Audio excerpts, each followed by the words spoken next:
اپنے گھروں کے اندر رہو. صحیح. اس طریقے سے تمہارا باہر نکلنا فتنے سے خالی نہیں ہے. اور آج کے دور میں یہ بات کون نہیں مانتا کہ جو اس طرح باہر نکلتی ہیں تو ان کا فتنے کا اندیشہ کتنا بڑھ جاتا ہے. کچھ عرصہ پہلے ایک صاحب نے مجھے یورپ سے ویڈیو بھیجی تو اس نے ایک خاتون کا وہاں پر وہ کیا ہوا تھا کہ خاتون حجاب میں جا رہی ہے اور وہی خاتون تھوڑی دیر پہلے جو ہے وہ بغیر حجاب کے جا رہی ہے. تو وہ دیکھ رہے ہیں کہ جب وہ حجاب میں جا رہی ہے تو کوئی اس کی طرف نہیں دیکھ رہا, کوئی توجہ نہیں کر رہا, لیکن جب وہ بغیر حجاب کے جا رہی ہے تو ہر ایک کی توجہ اس کی طرف مبذول ہو رہی ہے اور اس کو پریشان کر رہے ہیں. یعنی جو اسلام نے جو حکم دیا کہ وقرن فی بیوتکن, آپ گھر کے اندر رہیں, بلا وجہ گھر سے باہر نہ نکلیں. ولا تبرجن تبرج الجاہلیۃ الاولی واقمنا الصلاۃ واتینا الزکاۃ واطعنا اللہ ورسولہ. یہ اصول بیان فرمایا کہ آپ نے کرنا کیا ہے. آخر کار تو دنیا سے جانا ہے اور اگلا معاملہ ہے آپ کا, اور اس میں اللہ کے رسول کی اطاعت کریں, آپ کے لیے یہی بہتر ہے. دوسری بات فرمائی کہ یا ایھا النبی قل لازواجک وبناتک ونساء المؤمنین یدنین علیہن من جلابیبہن. اے نبی صلی اللہ علیہ وسلم, پاکیزہ معاشرہ, پاکیزہ لوگ, قرون اولیٰ کے سب سے بہترین لوگ, ان کو خطاب کیا جا رہا ہے کہ اے نبی صلی اللہ علیہ وسلم اپنی بیویوں کو کہہ دیجئے, اپنی بیٹیوں کو کہہ دیجئے, اور نساء المومنین کو کہہ دیجئے, مومن عورتوں کو کہہ دیجئے کہ یدنین علیہن من جلابیبہن, کہ پردے میں رہیں. جلباب اس چادر کو کہا جاتا ہے جس سے ایک آنکھ نظر آئے. تیسری بات یہ کہ قرآن پاک نے فرمایا کہ ولا یضربن بارجلہن لیعلم ما یخفین من زینتہن.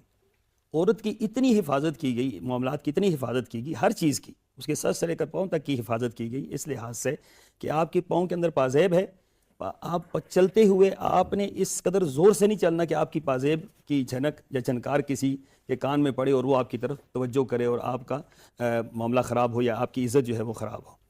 اسلام نے جو ہے نا عورت کو سب سے زیادہ, جسے کہتے ہیں آپ کے ہمارے اب لوگ ایک لفظ استعمال کرتے ہیں کہ یہ مولوی جو بات کر رہے ہیں یہ بند کر رہے ہیں, عورت کو بند نہیں کیا, عورت کی حفاظت کی ہے. عورت کی حفاظت کی ہے ہر لحاظ سے کہ یہ ایک دائرہ کار کے اندر رہے گی اور اس کی حفاظت ہوگی. اگر یہ باپ ہے تو باپ اس کا خدمت گزار ہے, اگر خامد ہے تو خامد اس کا خدمت گزار ہے, باقی معاملات ہیں. تو یہ جو دنیا کے اندر انٹرنیشنل طور پر ایک بات طالبان کی لے کر جو ہوا اڑا دیا گیا ہے کہ طالبان نے, یہ کوئی بھی کہے جی, مسئلہ اصل میں یہ ہے کہ کیا آیا عورتوں کا اس انداز سے ہزاروں مردوں کے سامنے فٹ بال کے گراؤنڈ کے اندر آدھے لباس کے اندر نکلنا, اور اس طریقے سے کیا یہ جواز ملتا ہے اس کا؟ کیا اس کو شرعی طور پر جائز ہم کہہ سکتے ہیں؟ شرعی طور پر اس کی کوئی گنجائش نہیں. عورتیں, ہاں حد ہے عورتوں کی, عورتیں عورتوں میں چلی جائیں, عورتیں عورتوں میں رہ کر یا اپنے گھر کے اندر رہ کر یا عورتیں اپنے ماحول میں رہ کر تو کسی حد تک کر سکتی ہیں جس کی تشہیر نہ ہو, لیکن عورتیں مردوں کے سامنے نکل کر یہ کام کریں, ان کی ہاکی ٹیم ہو, وہ کھیل رہی ہوں, اور ان کے یہ کہا جا سکتا ہے کہ یہ معاشرہ تو ہے لیکن اسلامی معاشرہ نہیں. اسلامی معاشرے کے اندر آپ کو کچھ اصول ماننے پڑیں گے, ان میں یہ اگر وہ خواتین پورا لباس پہن کے کھیلیں تو لیکن پھر بھی مردوں کے سامنے تو جائز نہیں ہے. صحیح ہے, پھر بھی تو دیکھنے والے مرد ہی ہیں نا, پھر بھی مردوں کے سامنے تو ان کا آنا ظاہر بات ہے, چہرے تو ان کے پھر بھی سامنے ہی ہوں گے, ٹھیک ہے, جسم ڈھلکے گا پھر بھی سامنے ہوگی, جب دوڑ دھوپ ہوگی تو پھر بھی سامنے ہوگی. دیکھیں اس میں آپ کو ایک اور الگ مثال دیتا ہوں. اچھا مصطفیٰ, ویسے مجھے تھوڑا سا ایک بات بتائیں کہ اگر مرد کھیل رہے ہوں تو عورتیں ان کو دیکھ سکتی ہیں؟ دیکھیں دونوں چیزیں جو ہے نا اگر ہم مقابلے میں لے کر آتے ہیں نا تو میرے خیال میں مرد کھیل رہے ہیں, عورتیں ان کو دیکھنے کا جو معاملہ ہے وہ کوئی اتنا اس میں بات لگتی نہیں, نظر نہیں آتی. کیوں کہ مردوں کا لباس جو ہے نا وہ سطر تو ڈھپا ہوا ہوتا ہے نا, جب کھیل رہے ہوتے ہیں سطر ان کا, ٹانگیں ننگی ہوتی ہیں, پوری باڈی دکھائی دے رہی ہے. اصل میں مرد کا سطر جو ہے وہ یہاں سے گھٹنے سے نیچے سے شروع ہوتا ہے اور ناف تک ہے, یہ مرد کا سطر ہے. باقی تو لباس کی ایک نوعیت ہے, وہ اس حد تک مرد کا سطر تو ڈھکا ہوا ہے, لیکن عورت کا اس کی جو وجاہت ہے مردانہ وہ تو نظر آتی ہے, وہ تو ظاہر بات ہے, وہ تو نظر آئے گی, وہ تو ایسے راستے میں چلتے ہوئے بھی نظر آ جائے گی. ٹھیک ہے, اسی لیے کہا گیا نا کہ کل المؤمنین یغضوا من ابصارہم وکل المؤمنات یغضضن من ابصارہن.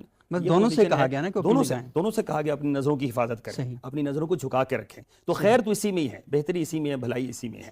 لیکن جہاں تک یہ صورتحال ہے جی, اس کی کم از کم ہم اگر یورپ کے مطمع نظر کو لے کر ہم اپنا معاشرہ بنانا شروع کریں گے تو ہم بالکل اپنے معاشرے کو تباہ و برباد کر دیں گے. ہمارے معاشرے کی کچھ اپنی روایات ہیں, ہمارے اپنا ایک ماحول کے اندر آپ کر سکتے ہیں, لیکن اس سے ہٹ کر اس کو جنرل طور پر کہا جائے کہ عورتوں کی ٹیم پر یہ پابندی نہیں ہونی چاہیے, یہ کم از کم اسلام کا موقف نہیں. اسلام کا موقف یہ ہے جو انہوں نے کیا انہوں نے ہے, لیکن ہے اسلام کے مطابق ہے. اچھا حسن صاحب, مفتی صاحب نے بہت تفصیل کے ساتھ قرآن کی آیات کے حوالے دے کر یہ باتیں بتائی ہیں کہ طالبان نے جو فٹ بال ٹیم پر پابندی لگائی ہے, کرکٹ ٹیم پر بھی خواتین کی, یہ بالکل قرآن و حدیث کے عین مطابق ہے. مجھے بتائیں کہ کیونکہ تھوڑی سی بات میں مزید بھی کرنا چاہوں گا اس ایشو پر کہ خواتین جب کھیل کے میدان میں تو سارے مرد بیٹھے ہوں یا مرد اور خواتین بیٹھے ہوں, کیونکہ اسٹیڈیم میں تو سب لوگ وہاں پر بیٹھے ہوتے ہیں, تو مردوں کے لیے پرابلم پیدا ہو جاتا ہے کیونکہ خواتین کھیل رہی ہیں, ان کے ایمان کے لیے مسئلہ پیدا ہو جاتا ہے اور بڑا مشکل صورتحال پیدا ہو جاتی ہے ان کے لیے. لیکن جب جذبات تو انسان کے برابر نہیں ہوتے, کہ مرد عورت کے جذبات برابر ہیں. اگر مرد کھیل رہے ہوں تو خواتین دیکھ رہی ہوں, کیا ان کے جذبات برانگیختہ نہیں ہوتے؟ یہ صرف مردوں کے جذبات اتنے کمزور کیوں ہیں؟ جی دیکھیے، سب سے پہلی بات جو ہمارے محترم نے فرمائی بہت اچھی بات ہے، اور میں سمجھتا ہوں کہ اسی بات پہ سب کو لانا چاہیے کہ ہم افراد سے اور لوگوں کی آراء سے اوپر اٹھ کے قرآن و سنت پہ خالص غور و فکر کریں، اور اس کے نتیجے میں جو بھی رائے آپ کی بنتی ہے اس کو بہت شائستگی کے ساتھ پیش کریں، اور یہ بیان کر دیں کہ جی ہماری رائے ان نصوص پر یا ان کی تفہیم پر مبنی ہے. یہ بڑی ایک مستحسن بات ہے، اور اسی اصول کو سامنے رکھ کے میں بھی چند مختصر سی گزارشات پیش کر دوں گا کہ دین کے ایک ادنیٰ سے طالب علم کی حیثیت سے جب ہم قرآن مجید پہ غور کرتے ہیں تو اس میں اس پورے معاملے میں کیا ہدایت سامنے آتی ہے. یہ 4 باتیں میں بیان کروں گا. پہلی بات یہ ہے کہ اختلاط مرد و زن دنیا میں ہوگا. مرد بھی ہیں، عورتیں بھی ہیں، اللہ تعالیٰ نے پیدا کیے ہیں. دنیا کا جو معاشرت ہے، دنیا کا نظم ہے، ان دونوں سے ہی چلتا ہے. اختلاط مرد و زن کے آداب قرآن مجید نے سورہ نور کے اندر بہت وضاحت سے بیان کر دی. وہ 2 باتیں ہیں جو مردوں کو بھی کہی گئی ہیں، اور 2 باتیں ہیں جو عورتوں کو بھی کہی گئی ہیں. اس کے بعد ایک اضافی بات ہے جو صرف عورتوں کو کہی گئی ہے. 2 باتیں جو دونوں کو کہی گئی ہیں، اس میں سے پہلی بات کیا ہے کہ دونوں نے غض بصر کرنا ہے، آنکھوں میں حیا پیدا کرنی ہے. یہ مردوں کو بھی کہا گیا، عورتوں کو بھی کہا گیا. نگاہ خد و خال کا جائزہ لینے والی نہ ہو، نگاہ تاڑنے والی نہ ہو، نگاہ حیا باختگی والی نہ ہو. دوسری ہدایت یہ کی گئی ہے کہ شرمگاہوں کی حفاظت کرنی ہے. مردوں کو بھی کہا گیا، عورتوں کو بھی کہا گیا. شرمگاہیں کیا ہوتی ہیں ہم سب جانتے ہیں، ان کی حفاظت کیا ہوتی ہے ہم سب جانتے ہیں. انسان شرمگاہوں کو ڈھانپتا ہے، اس کے مقدمات متعلقات کو ڈھانپتا ہے، ان تک پہنچنے کی کوئی چیز اگر بن رہی ہے تو اس کو بھی ڈھانپتا ہے. تیسری ہدایت زائد عورتوں کو کی گئی ہے، اور یہ کہا گیا ہے کہ چونکہ عورتیں زینت کرتی ہیں، لہٰذا زینت جب عورتوں نے کی ہوئی ہو تو وہ مواقع جہاں پہ زینت کی ہوئی ہیں ان کو وہ مردوں کے سامنے نہیں کھولیں گی، الا ما ظہر منہا، سوائے ان کے کہ وہ چیزیں جو آپ سے آپ کھل جاتی ہیں. ہاتھ، پیر، چہرہ یہ کھلی ہوں گی. آپ نے سینے کا زیور پہنا ہے، آپ نے اس کو چھپانا ہے. آپ کے پیر میں پازیب ہے، آپ نے اس کو چھپانا ہے. زینت کی نمائش نہیں ہوگی. یہ پہلی بات ہے اصولی ہدایت اختلاط مرد و زن کے آداب میں. دوسری بات یہ ہے کہ قرآن مجید نے جس جگہ پہ سورہ احزاب میں مسلمان امت کی امہات کو، یعنی جو ازواج مطہرات ہیں ان کو، اور اس دور کی خواتین کو کچھ الگ سے ہدایات کی ہیں، ان کا کانٹیکسٹ بھی سمجھ لینا چاہیے. یہ جو آیت بیان کی جاتی ہے بالعموم فقرن فی بیوتکن، کہ اپنے گھروں میں بیٹھی رہو، اس آیت سے پیچھے کچھ آیتیں موجود ہیں. اس میں یہ کہا جا رہا ہے کہ پیغمبر کی بیویوں اگر تم رہنا چاہتی ہو پیغمبر کے ساتھ تو تمہیں فیصلہ کرنا ہے. کیوں یہ کہا جا رہا ہے؟ اس لیے کہا جا رہا ہے کہ کچھ ذمہ داریاں ہیں جو ان پر عائد ہونے والی ہیں. ہم یہ جانتے ہیں کہ پیغمبر رسالت مآب صلی اللہ علیہ وسلم کی زندگی میں کفار نے پوری کوشش کر لی کہ کسی طریقے سے آپ کی کریکٹر اسیسینیشن کی جائے، کوئی اسکینڈل لایا جائے جس سے لوگوں کے دل میں آپ کی عظمت کو مجروح کیا جائے. یہی معاملہ رسول رسالت مآب صلی اللہ علیہ وسلم کی ازواج مطہرات کے ساتھ کیا جاتا ہے. اس کی قدر سی مثال سیدہ عائشہ کے اوپر عفق، یہ بہتان کا جو وہ ایک پورا واقعہ ہے ہم سب جانتے ہیں. اس خاص پس منظر میں اللہ تعالیٰ نے پہلے ان سے یہ پوچھا ہے کہ یہ ذمہ داری اگر قبول کرتی ہو زائد تو رسول کے ساتھ رہو، تمہیں اختیار ہے، نہیں کرتی تو تم جا سکتی ہو. اور پھر یہ کہا کہ یہ جو طریقہ تھا پہلے کا اس پہ تم نہیں چل سکتی، تمہاری منصبی ذمہ داری اس سے بالکل مختلف ہے. تو ان کو یہ کہا گیا ہے کہ اب آپ نے گھروں میں ٹھہرنا ہے، گھروں میں رہنا ہے، اور کننا تم لوگوں نے یہاں پر رہنا ہے، یہ تمہارے لیے اب لازم کر دیا گیا ہے. باہر بھی نہیں جا سکتی ہو، اور باہر جاؤ گی تو کوئی اس کے لیے عذر ہونا چاہیے، اس کے لیے کوئی آپ نے انتظام کرنا ہے. اس کے بعد آگے فرمایا کہ یہ جو کفار ہیں انہوں نے صرف مسلمانوں کی امہات کو ہدف نہیں بنایا، بلکہ یہ عام مومن عورتوں کے بارے میں بھی کہتے ہیں کہ ہم تو لونڈی سمجھ کے ان کے ساتھ کوئی اس طرح کا معاملہ کر رہے تھے. کچھ خواتین ریپ ہونے کا اندیشہ پیدا ہوا، منہ اندھیرے صبح نکلتی تھیں، قضاء حاجت کے لیے جاتی تھیں. تو اس موقع پر یہ کہا گیا کہ اپنی علامتیں واضح کرو. یہ جو جلباب کی آیت ہے یہ اصلاً اس موقع کی آیت ہے، اور یہ جس وجہ سے دی گئی اس میں آگے بیان کیا گیا ہے کہ ان یعرفن فلا یؤذین، کہ لوگ تمہیں پہچانے اور اذیت نہ دیں. اور ساتھ ہی بیان کیا گیا جو اذیت دینے والے ہیں یہ بدترین عذاب میں مبتلا ہوں گے اور عنقریب قتل کر دیے جائیں گے. تو یہ خاص صورتحال تھی جس کے اندر یہ بات کی گئی. اصولی ہدایت پردے کے حوالے سے سورہ نور میں، جس کو آپ پردہ کہیں، حجاب کہیں، اختلاط و مرد زن کے آداب کہیں، کچھ بھی کہیں، وہ بیان کر دی. یہ دوسری بات میں نے بیان کی. تیسری بات یہ ہے یہ دونوں ہدایات، کوئی شخص کہے کہ سورہ احزاب میں اصلاً اختلاط و مرد زن کے آداب بیان ہوئے، کوئی کہے سورہ نور میں بیان ہوئے، یہ دونوں ہدایات عورتوں سے متعلق ہیں. وہ جو چاہیں اختیار کریں. میرے پاس آئیں گی میں اپنی رائے پیش کروں گا، کسی اور کے پاس جائے وہ اپنی رائے پیش کرے. مجھے شریعت نے یہ حق نہیں دیا کہ میں یہ کہوں کہ میری انڈرسٹینڈنگ کے مطابق سورہ احزاب میں پردے کی آیات بیان ہوئی ہیں، لہذا اب میں یہ کام آپ سے نہیں کرنے دوں گا. اس کے لیے استقرار حق ہونا ضروری ہے. بتانا یہ پڑے گا کہ اللہ تعالیٰ نے وہ لوگ جو مسلمانوں کی حکمرانی پر فائز ہوتے ہیں ان کو یہ ذمہ داری دی گئی ہے. لوگ بالعموم کہتے ہیں جی ان کو معروف اور منکر کی ذمہ داری دی گئی ہے تو اس کے تحت کر رہے ہوتے ہیں. معروف کا ہرگز مطلب یہ نہیں ہے. اللہ کی جو ہدایات ہوتی ہیں وہ اوامر اور نواہی کی صورت میں ہوتی ہیں. معروف وہ چیزیں ہیں جو بالکل واضح ہیں، الذی عرف، ہر آدمی جانتا ہے، اور منکر وہ عالمگیر برائیاں ہیں. کوئی جھوٹ بولتا ہے، کوئی رشوت دیتا ہے، وہاں پر بھی ہم یہ دیکھیں گے کہ حق تلفی کس کی ہو رہی ہے. ریاست کا دائرہ اس وقت ہوتا ہے جب کسی کی جان مال آبرو کے خلاف زیادتی ہو یا کسی کی کوئی گھر پہ جھوٹ بول رہا ہے. ریاست کچھ نہیں کر سکتی. کوئی شریعت کی خلاف ورزی کر کے اور کوئی کام کر رہا ہے، نماز نہیں پڑھ، یہ فرد سے متعلق احکام ہے. تو اختلاط و مرد زن میں فرد مخاطب ہے. یہ بڑی اہم بات ہے. یعنی ہم طالبان سے اس بات پر اتفاق کر سکتے ہیں کہ جی آپ جو پردے کے بارے میں رائے رکھتے ہیں، یہ رائے ممکن ہے ٹھیک ہو. اس ٹھیک ہونے کے باوجود اس کے نفاذ کا حق اللہ نے آپ کو نہیں دیا. یہ بندے سے متعلق ہے. یہ ریاست کا کام نہیں ہے، یہ فرد خود اڈاپٹ کرنا چاہے. اگر وہ کہے جی کہ نہیں، وہ سمجھتا ہے کہ یہ چیز ٹھیک ہے اور اپنی آخرت کی بہتری چاہتا ہے تو وہ خود اس کو بالکل ایسے. آخری نقطہ میں بیان کر کے بات ختم کرتا ہوں. جو چوتھی بات تھی وہ چوتھی بات یہ تھی کہ خواتین جس وقت کھیل کود کرتی ہیں، ایک مسلمان معاشرے کی حساسیت، ہماری کلچر ثقافت حساسیت، اس سب کو ہم چاہیں گے کہ وہ سامنے نمایاں ہوں، نظر آئیں. ہماری تہذیب، ہماری معاشرت، یہی ہماری دینی اقدار کو مجسم کرتی ہے، نمایاں کرتی ہے. تو اس کا بھی طریقہ کیا ہے؟ اس کا طریقہ یہ ہے کہ ہم خواتین کو یہ سمجھائیں کہ یہ محض آزاد ڈھانپ لینا شریعت کا تقاضا نہیں ہے. یہ بات آگے بڑھتی ہے. یہ جو حیا کا جذبہ ہے، یہ اوڑھنی سر کی جو اسی سے اس کا تصور پیدا ہوتا ہے، بڑی محمود چیز ہے. اس کے بعد آپ آگے بڑھیں اور اپنے جنسی اعضاء کو لوگوں کے سامنے نمایاں نہ کریں جس حد تک ممکن ہو سکتا ہے. بعض چیزیں سچویشن کا تقاضا ہوتی ہیں تو وہاں پر ہم ان کو ایک ترغیب دیں گے، تلقین کریں گے کہ اگر آپ مسلمان بچیاں ہیں تو آپ وہ لباس نہ پہنیں جو لوگ اس معاملے میں حساس نہیں ہیں. آپ دیکھیں میں ملیشیا میں رہا، 10 سال کے قریب ہم نے ملیشیا میں گزارے. وہاں پر ہر میدان میں خواتین کی ٹیمیں موجود ہیں، لیکن وہ اس طریقے سے اپنا لباس پہنتی ہیں کہ جو شریعت کے تقاضے ہیں، جو اختلاط و مرد و زن کے آداب ہیں، وہ ان کو پورا کرتی ہیں. تو خلاصہ پوری گفتگو کا یہ ہے کہ دینی معاملات میں خواتین جن میدانوں میں کھیلتی تھیں آپ وہاں جاتے تھے؟ مجھے تو کبھی موقع نہیں ملا، اس طرح فرصت نہیں ہوئی، لیکن لوگ دیکھتے تھے، مرد وہاں بیٹھتے تھے، مرد دیکھتے تھے. اور جو مردوں کو بات کہی گئی ہے، وہ کہتے ہیں نا مرد دیکھیں گے فتنہ ہوگا، اسی فتنے کے لیے تو کہا گیا آنکھوں میں حیا پیدا کرو. بہت شکریہ حسن صاحب. بڑی اہم گفتگو ہو رہی ہے. ناظرین پر گفتگو کر رہے تھے کہ طالبان نے اپنی خواتین کی ٹیم کو پابند کیا ہے کہ وہ کھیل نہیں سکتی، اس وجہ سے کہ وہ جب کھیلنے کے لیے جائیں گی تو ان کی جسم کے جو خد و خال ہیں وہ واضح ہوں گے اور اسلام اس کی اجازت نہیں دیتا. حسن الیاس صاحب گفتگو کر رہے تھے اور بڑی زبردست انہوں نے گفتگو کی. مفتی صاحب نے بڑے اہم پوائنٹ اپنے کی. اور دیکھیں مزے کی بات کہ دونوں حضرات نے مختلف نقطہ نظر بیان کیے. نتیجے کے طور پر تو دونوں ایک ہی بات کر رہے تھے لیکن مختلف نقطہ نظر بیان کیے. اور جو چیز ہم یہ چاہ رہے ہیں کہ پاکستان ٹیلی ویژن کے پلیٹ فارم سے اور لوگوں کے اندر بھی یہ بات پیدا ہو کہ ایک دوسرے سے اختلاف کے باوجود کس طریقے سے گفتگو کرنی چاہیے، پورا نقطہ نظر سننا چاہیے. عین ممکن ہے کہ میرا شاہ صاحب کے نقطہ نظر سے اتفاق نہ ہو لیکن ہم ان کی پوری بات سنتے ہیں پورے تحمل کے ساتھ. حسن الیاس صاحب کو میری بات سے اتفاق نہ ہو، مجھے ان کی بات سے اتفاق نہ ہو، لیکن ہم نے ایک دوسرے کی بات سننی. ہم نے ایک ایسا معاشرہ پیدا کرنا ہے اور ایسا کلچر اپنی سوسائٹی کے اندر لوگوں کو دینا ہے کہ بہت تحمل کے ساتھ، بہت آرام کے ساتھ پوری گفتگو سنیں اور اس بات کو اپنے ذہن کے اندر رکھ کر سنیں کہ عین ممکن ہے کہ میں غلطی پر ہوں.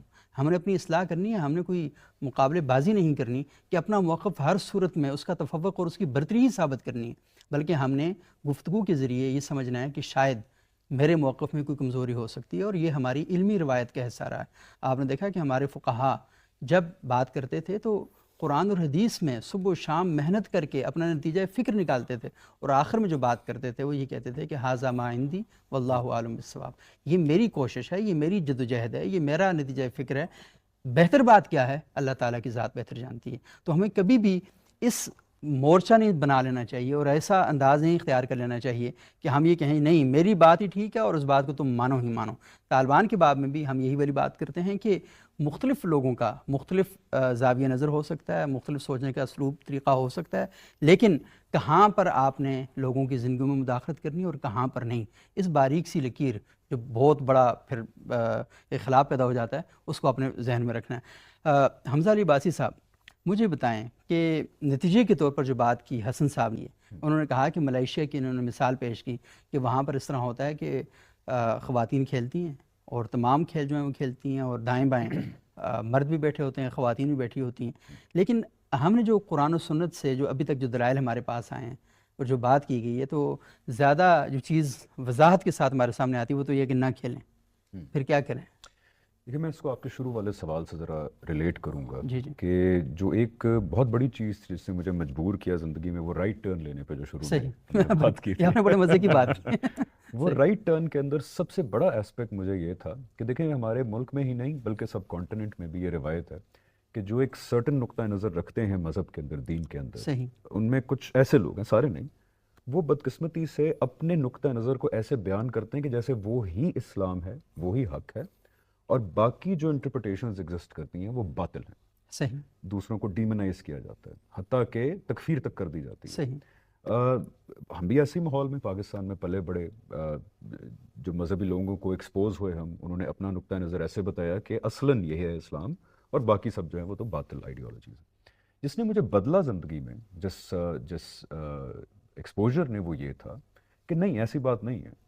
اللہ تعالیٰ نے اپنا پیغام آخری بار انسانیت کو بہت صاف ستھرے طریقے سے اپنے آخری نبی، اپنے آخری رسول صلی اللہ علیہ وسلم کے تھرو قرآن میں دے دیا. قرآن یعنی کہ اللہ تعالیٰ کی ریکارڈنگ ہے، اسپیچ، ٹیکسٹ میں. اس کے بعد سنت میں دین آیا، اور احادیث مبارکہ جو ایک ہسٹوریکل ریکڈ موجود ہے ہمارے پاس جس میں دین کی ایکسپلینیشن ہے، وہ پیغام آ گیا. اس کے بعد انسانوں نے اس کو سمجھنا ہے نا، انسانوں نے انٹرپریٹ کرنا ہے اس کو. میرے لیے جو ایک ایکسپوجر تھا وہ یہ تھا کہ دین کی بہت ساری انٹرپریٹیشنز ہیں، اور اس میں ہمارا یہ رویہ نہیں ہے کہ یہ ایک صحیح اور باقی غلط ہے. بھئی اس میں مجھے حق ہے کہ میں دیکھوں کہ بات یہ نقطہ نظر ٹھیک ہے یا یہ نقطہ نظر ٹھیک ہے. بحیثیت ریسیپینٹ میرا یہ حق ہے کہ میں دیکھوں ان سارے نقطہ نظر کو. اب یہ آپ کو سامنے دو نقطہ نظر آ گئے. ایک حسن بھائی نے آپ کو دیا جو ایک ڈفرینٹ زاویہ ہے دین کو دیکھنے کا، جس کے اندر وہ احکامات جو مفتی صاحب نے، پہلے تو میں دونوں کی تعریف کر دوں کہ یہ اس طرح کی ڈیبیٹ ایک شائستہ ماحول میں، بہت خوبصورت بات ہے، اللہ کرے کہ اور یہ ہم سب کو لرن کرنی چاہیے. اللہ کرے کہ پاکستان میں یہ ایک نارم بن جائے، یہ رجحان بن جائے میڈیا پہ. تو مفتی صاحب آپ کو بھی خراج تحسین، آپ کو بھی، کہ ایسے ماحول میں یہ باتیں ہونی چاہیے جب دوسرے کو ڈیمونائز نہ کیا جائے. یقین جانے یہ میرے دوبارہ اسلام کی طرف رجوع کا یہ باعث بنا تھا. اچھا. جب مجھے بتایا گیا کہ بھئی دیکھیں ایک چیز آپ کو بچپن سے بتائے گی، آپ کے مائنڈ کو اپیل نہیں کر رہی کسی بھی وجہ سے، کوئی بات نہیں، ایک یہ بھی نقطہ نظر ہے اسلام میں، ایک یہ بھی نقطہ نظر ہے. نتیجتاً جب میں نے ان کو دیکھا تو ایک نقطہ نظر ایسا نکلا جس نے میرے سارے سوالوں کو جواب دے دیا. تو اس لیے ان کو ڈیمونائز نہ کریں. بات یہ ہے کہ ایک انہوں نے نقطہ نظر بتایا، ایک انہوں نے نقطہ نظر بتایا. لیکن اس کی وجہ اگر یہ دونوں یہاں پر لڑ رہے ہوتے، ویسے میں شاہ صاحب تو بھائی ہیں میرے دونوں، لیکن اگر لڑ رہے ہوتے تو پھر آپ کیا حاصل تو کرتے؟ دیکھنے والے تو سارے اسلام کو ہی پھر، ہاں وہ یہ کہتے ہیں کہ جو تربیت اسلام کی انہیں ٹھیک نہیں کر سکی وہ معاشرے کو ایگزیکٹلی جو ان کو آپس میں لڑا رہی ہے، جو ان کو آپس میں بد اخلاق کی گالم گلوچ پہ آمادہ کر رہی ہے جو اسلام کی آئیڈیالوجی، وہ ٹھیک کیسے ہو سکتی ہے؟ اور یہ ماشاءاللہ دونوں وہ لوگ ہیں جو اس علم کو ریپرزینٹ کر رہے ہیں جو کہ اسلام. تو خراج تحسین سے دونوں کو، اللہ کرے کہ یہ رجحان بنے، نام بنے. اب دیکھیں دو نقطہ نظر سامنے ہے. ایک کے اندر لگتا ہے کہ صریحاً پابندی ہے، صحیح بالکل. ایک کے اندر ہے کہ نہیں ہے صریحاً پابندی. وہ جو اطلاق عام والی آیات ہیں وہ اصل میں بڑے اسپیسیفک کانٹیکس کے اندر تھی. ایک میں شناخت قائم کرنی تھی بیکاز باہر ماحول ایسا تھا کہ اللہ نے کہا اگر باز نہیں آتا قتل کر دو ان کو، سیکیورٹی سچویشن. دوسری ازواج مطہرات کے بارے میں اسپیسیفک آیات تھی، ایک ایونٹ تھا. انہوں نے بھی بتایا کہ جو عام انسٹرکشنز ہیں وہ سورہ نور کے اندر آپ نے بتایا کہ موجود ہے، اور اس کے تحت سورہ راف کے اندر 5 چیزیں بھی بتائی ہوئی ہیں کہ کیا اللہ تعالیٰ نے حرام قرار دیا ہے. ان دائروں میں رہ کے آپ کھیل کھیل لیں، آپ کوئی اور فنون لطیفہ کا کام کر لیں، آپ جو دل کرتا کر لیں. ان دائروں میں رہ کے، چاہے مرد دیکھیں یا عورت دیکھیں اس کو، چاہے وہ مرد کریں یا عورت کریں، ٹھیک ہے، تو کرنے والے بھی مرد عورت اس دائرے میں رہ کے کر لیں اور دیکھنے والے بھی کر لیں، تو وہ چیز اسلام کو کوئی اعتراض نہیں. دوسرا نقطہ نظر آپ کا تھا کہ نہیں، بہرحال یہ چیزیں صریحاً غلط ہے. میرا سوال یہاں پہ یہ ہے، اب ایز اے مسلمان میرا یہ رائٹ ہے کہ میں اس کو جانچوں، ان آراء کو، میں ان آراء کو دیکھوں، سمجھنے کی کوشش کروں اور اطلاق کروں. بندوق کے زور پہ، جبری طور پہ پابندیاں ایسی لگانا جو کہ کلیئر مسائل نہیں ہیں. صحیح. یعنی معاملہ کہیں شراب کا نہیں ہے، معاملہ کہیں ایسی کلیئر چیز کا نہیں ہے جس کے اوپر کوئی دو رائے ہو ہی نہیں سکتی. اس کے اندر رائے موجود ہے، صحیح. اس کے اندر کنفلکٹنگ انٹرپریٹیشنز موجود ہیں. تو میرا صرف اتنا پوائنٹ ہے کہ بندوق کے زور پہ اور زور زبردستی سے کسی چیز کو بین کرنے سے اسلام کا نقصان ہوگا نہیں ہے. دیکھیں اگر میں کہوں میں قصوروار ہوں کہ جی دیکھیں اگر اسلام میں ہے بھی صحیح ایسا, اگر اللہ تعالیٰ نے اور آپ صلی اللہ علیہ وسلم نے یہ کہا بھی ہے میں نہیں مانتا, پھر تو بات فرق ہوگی نا. صحیح. لیکن میں کہوں کہ بھائی جان آپ کی بات سر آنکھوں پہ, لیکن اللہ تعالیٰ نے آپ صلی اللہ علیہ وسلم نے یہ بات کو ایسے نہیں کہا, تب تو میری بات سننی چاہیے نا. صحیح, بالکل. تب تو مشورہ ہونا چاہیے. تو جب ایسے معاملات آ جائیں تو گزارش یہ ہے کہ دیکھیں جبران آپ پابندیاں لگائیں گے, نفرت پھیلے گی, منافقت پھیلے گی. دنیا جب آپ کو یہ کرتا ہوا دیکھے گی تو آپ کا خیال ہے کہ اسلام کا کوئی اچھا مل جائے گا ان کو. وہ کہیں گے نہیں کہ یار یہ کیسا مذہب ہے کہ جس کے اندر ایک چھوٹا سا ٹولہ اٹھ کے آتا ہے, اس کو اللہ تعالیٰ کیا اجازت دے رہے ہیں کہ وہ بندوق کے زور پہ باقی سارے مسلمانوں کو کہے کہ اب ہم جو مانیں گے اس کو ہم آپ پہ جبرن نافذ کریں گے.